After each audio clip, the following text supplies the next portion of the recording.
Assalamualaikum warahmatullahi wabarakatuh. Anak-anakku semuanya kelas 10 IPA maupun IPS. Bertemu lagi dengan saya Pak Wilvan ya dalam pelajaran biologi. Kali ini kita akan masuk di bab 5 atau bab terakhir, yaitu jamur ya. Jamur dikenal dengan istilah fungi ya. Jamur itu berbeda dengan tumbuh-tumbuhan. Apa bedanya coba? Kalau tumbuh-tumbuhan memiliki klorofil, dia bisa berfotosintesis, sedangkan jamur tidak memiliki klorofil. Ada yang warnanya putih ya, ada yang warnanya kecoklatan, dia tidak memiliki klorofil. Maka dia tidak dapat berfotosintesis. Sehingga untuk membentuk makanan atau memperoleh makanan, dari mana dia dapatnya? Maka dia menempel ya, saprofit, menempel di pohon, menempel di batang-batang yang sudah busuk ya, di tanah, bahkan ya ada lagi juga di kotoran tuh ya. Nah ini tujuannya sudah. Sekarang jamur ya, cirinya bersifat eukariotik, artinya sudah memiliki membran inti ya, dan menghasilkan spora. Nah ini spora. Jadi spora itu nanti akan berkembang menjadi benang-benang hifa, atau kalau benang hifa sudah berkembang banyak menjadi micelia. Urutannya spora, kemudian berubah menjadi kembang benang hifa kemudian menjadi micelia ya. Dia tidak mengandung selulose, maka dia tidak termasuk di dalam kelompok tumbuh-tumbuhan ya. Dan jelas tadi dikatakan tidak memiliki klorofil sehingga tidak mampu berfotosintesis ya. Sekarang pengelompokannya, yang pertama Zygomicota. Zygomicota dia terkenal dengan membentuk zygospora. Ini bentuknya seperti ini ya, yang terdapat dalam jamur tempe ya. Terkenal contohnya pada jamur tempe dan pada yang lain-lainnya juga ya. Hidup di tanah, kemudian pada sisa organisme yang mati membentuk mikoriza anggota Zygomicota, terutama adalah jamur yang hidup sebagai saprofit. Saprofit, saya ulangi, adalah menempel pada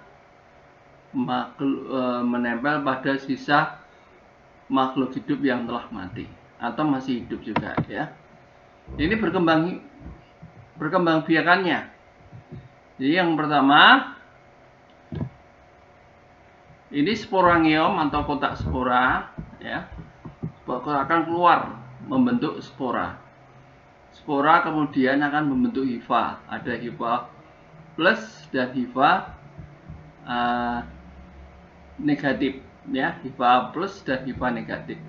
Kemudian mengalami konjugasi, membentuk gametangium, kemudian bersatu, akhirnya membentuk zygospora. Zygospora kemudian akan membentuk sporangium atau kotak spora dan kembali lagi. Selain melalui seksual atau cara kawin, dia juga dengan cara tidak kawin, dengan membentuk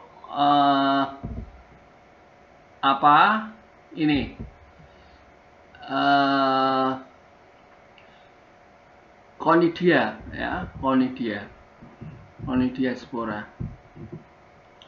Lanjutkan, ini contohnya jamur tempe ya. Kemudian ini tempenya ya, kemudian Nuncor javanicus untuk membuat tape ketan. Kemudian yang kedua Ascomycota. Nah, kalau Zygomicota tadi terkenal dengan hifanya atau talusnya tidak bersekat, sedangkan di sini micelianya atau hifanya itu bersekat ya. Perkembangannya ya, ini sporangium akan pecah membentuk ascospora. Ada yang jantan, ada yang positif, ada yang negatif, ya. Kemudian akan bersatu. Nah, intinya berpindah. Nah, ya. Kemudian setelah bersatu akan membentuk micelia. Dan yang penting juga dia memiliki badan yang namanya memiliki tubuh buah, ya, atau badan buah namanya ascokrop, ya. Kemudian dalam ascokrop itu akan mengalami persatuan inti, kemudian berkembang membelah diri, mengalami meiosis, ya. Dan pada askus jantan sudah memiliki 8 aksospora yang haploid. Aksospora pecah kembali lagi ke seperti semula. Selain secara kawin atau aseksual, dia juga secara aseksual dengan membentuk conidium. Conidium akan keluar menjadi conidiospora, ya.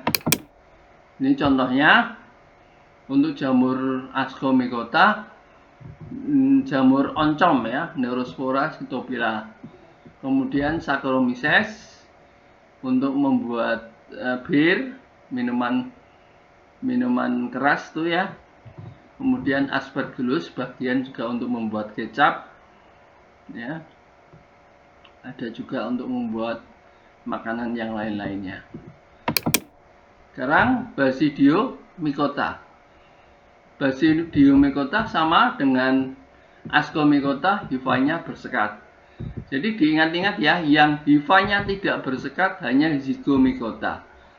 Zygomycota tak bersekat, Ascomycota bersekat, Basidiomycota bersekat, ya.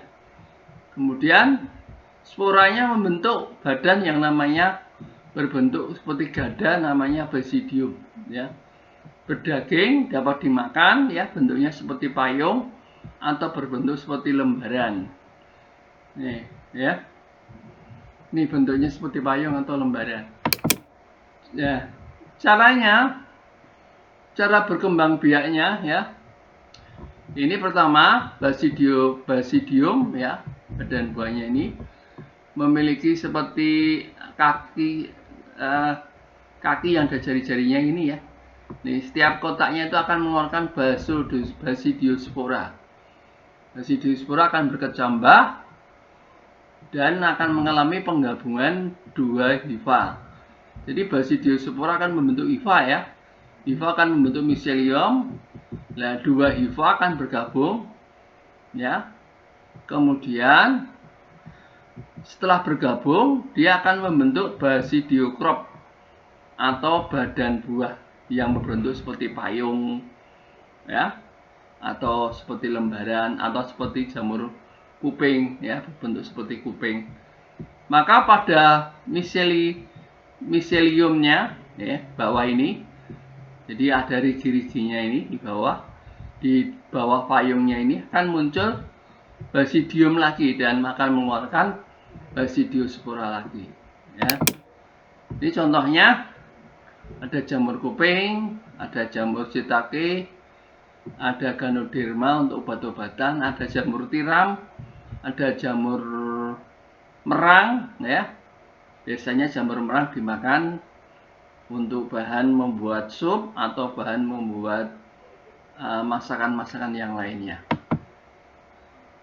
Yang terakhir Deuteromycota, karena disebut dengan fungi imperfecti karena reproduksinya tidak diketahui, ya.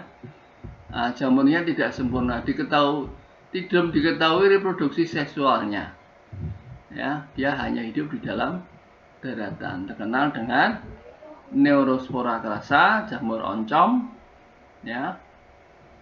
Oncom itu makanan Jawa Barat, ya. Hanya kalau di sini jarang. Kemudian Monella Cytophylla.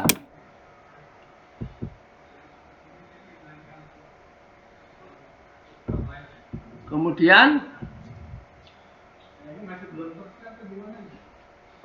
Basidiomycota peranannya diantaranya ada yang membuat penyakit pada